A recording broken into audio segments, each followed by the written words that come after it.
اگر کوئی بندہ لکھ رہا ہو اور لکھتے ہوئے نبی علیہ الصلوۃ والسلام کا نام نامی اس میں گرامی آ جائے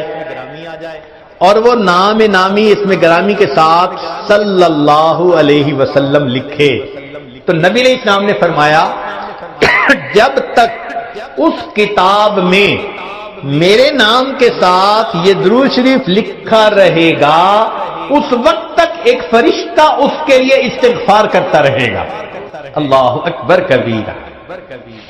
ابن مسعود رضی اللہ عنہ فرماتے ہیں کہ نبی علیہ السلام نے فرمایا اول الناس بی یوم القیامہ اکثرہم علی صلاۃ، کہ جو بندہ مجھ پر سب سے زیادہ درود شریف پڑھتا ہوگا وہ پھر قیامت کے دن میرے سب سے زیادہ قریب بھی وہی بندہ ہوگا۔ ابو بکر صدیق رضی اللہ عنہ نے ایک عجیب بات فرمائی، فرماتے تھے کہ الصلاۃ علی النبی امحق للذنوب من الماء البارد للنار، کہ جس طرح ٹھنڈا پانی آگ کو جلدی بجھا دیتا ہے، درود شریف کا پڑھنا انسان کے گناہوں کو اس سے بھی جلدی بجھا دیتا ہے۔ تو درود شریف پڑھنے سے انسان کے گناہ مٹا دیے جاتے ہیں۔ ابو ہریرہ رضی اللہ عنہ فرماتے ہیں کہ نبی علیہ السلام نے فرمایا من نسی الصلاۃ علی نسی طریق الجنہ، جو مجھ پر درود شریف پڑھنا بھول گیا وہ جنت کا راستہ ہی بھول گیا۔ علی رضی اللہ عنہ نے ایک خوبصورت بات کہی، فرماتے تھے واللہ، اللہ کی قسم، اب دیکھیے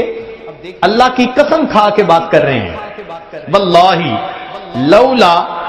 ما ذکر اللہ ورسولہ فی فضل التسبیح والتکبیر والتحلیل والتحمید لجعلت کل انفاسی صلاۃ علی رسول اللہ صلی اللہ علیہ وسلم، اگر اللہ اور اس کے رسول صلی اللہ علیہ وسلم نے تسبیح تحمید تکبیر کے فضائل بیان نہ فرمائے ہوتے تو میں اپنی زندگی کے ہر سانس کو درود شریف پڑھنے میں ہی خرچ کر دیتا۔ ایک اور حدیث مبارکہ سنیے، نبی علیہ الصلوۃ والسلام کے ساتھ صدیق اکبر بیٹھے ہوئے ہیں، ایک نوجوان آیا، نبی علیہ السلام نے اسے اپنے اور صدیق اکبر کے درمیان بٹھا دیا، پھر فرمایا کہ ابو بکر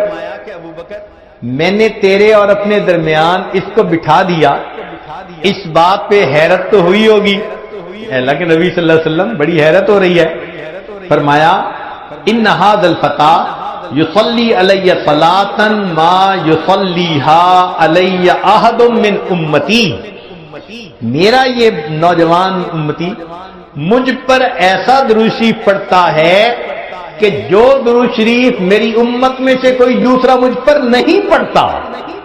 اس کی وجہ سے میں نے اس کو اپنے قریب بٹھایا۔ پھر نبی علیہ السلام نے بتلایا کہ وہ کیا درود شریف پڑھتا تھا، اللہم صلی علی محمد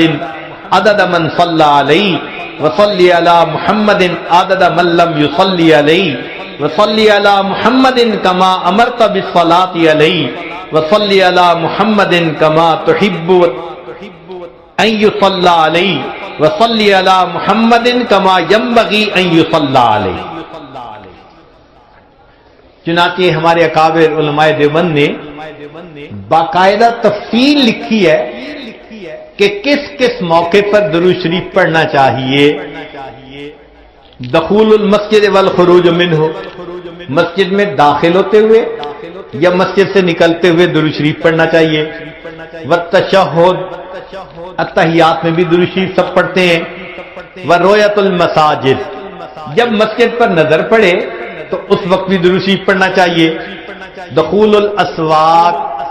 بازار میں داخل ہوتے ہوئے درود شریف پڑھے۔ دخول البیت والخروج منہ، گھر میں داخل ہوتے ہوئے گھر سے نکلتے ہوئے بھی درود شریف پڑھنا چاہیے۔ نسیان الحاجہ، اگر بندہ کوئی بات بھول جائے، چیز رکھ کے بھول جائے، بات بھول جائے، اس وقت بھی نبی علیہ السلام پر درود شریف پڑھنا چاہیے۔ وقت الفقر، تنگ دستی کے وقت میں بھی درود شریف پڑھے۔ فی البدایت فی العلم، اور جب کتاب پڑھنے بیٹھے اس وقت بھی درود شریف پڑھے۔ فی البدایت فی الخطب، جب خطبہ دینا ہو، بیان کرنا ہو تو بھی درود شریف پڑھے۔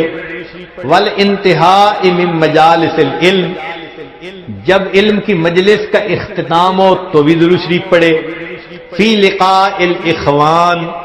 دو مسلمان بھائی آپس میں ملیں تو بھی درود شریف پڑھے، فی موادعتہم و مفارقتہم،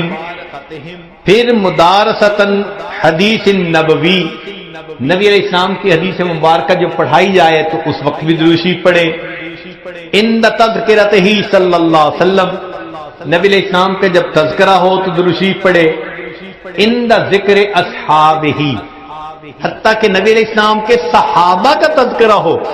اس وقت بھی درود شریف پڑھے، عند ذکر شیء من معاصرہ، نبی علیہ السلام سے نسبت رکھنے والی کوئی یادگار چیز کا تذکرہ ہو تو اس وقت بھی درود شریف پڑھے، عند دخول المدینہ، مدینہ طیبہ میں داخل ہوتے بھی پڑھے، اور عند المرور علی قبرہ صلی اللہ علیہ وسلم، جب نبی علیہ السلام کے سامنے حاضر ہو مواجہ شریف پر تو اس وقت بھی درود شریف پڑھے۔ درود شریف کے فوائد کیا ہیں؟ کچھ دیر یہ بھی ذرا سن لیجئے۔ فرمایا انہا سبب لہدایت المصلی وحیات قلبہ، درود شریف کے پڑھنے سے دل زندہ ہوتا ہے اور پڑھنے والے کو اللہ ہدایت کے اوپر رکھتے ہیں۔ انہا سبب لزیادت محبت رسول اللہ صلی اللہ علیہ وسلم،